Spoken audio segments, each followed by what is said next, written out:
Yeah, the Zeus What? app was something interesting. I've been following holographic technology since it started, because I was interested in holograms and creating holographic shows.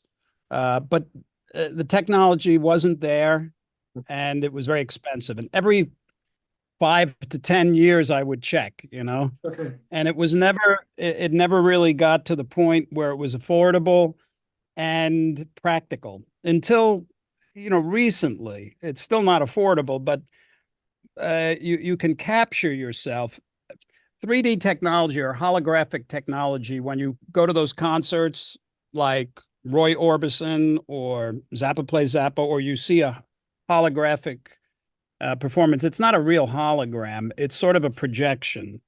And you can't really create a hologram unless the subject is recorded in holographic technology, appropriate cameras, and this kind of thing. So a lot these Jimi Hendrix, various kinds of holographic shows are actually actors that came in and pantomimed the part, and then they CGI a head on it. All right. Okay. Because if you're trying to create something with a 2D image like a film, Yeah.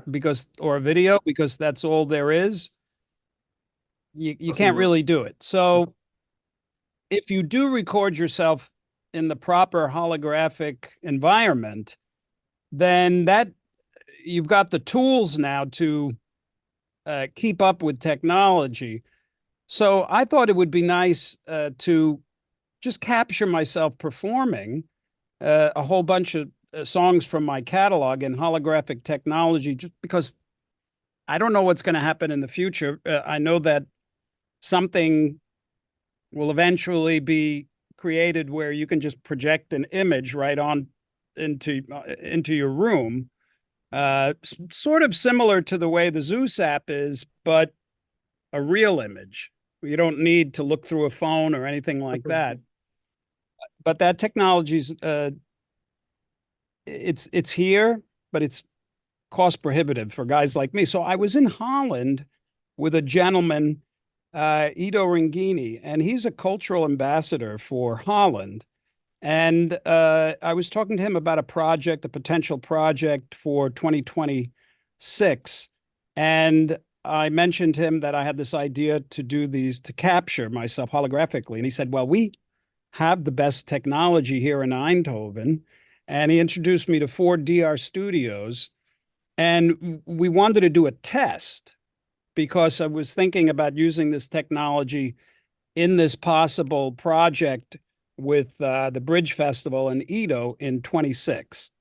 So we needed to do a test. So we went to 4DR Studios with Natasha Paulson, who owns and built the entire facility.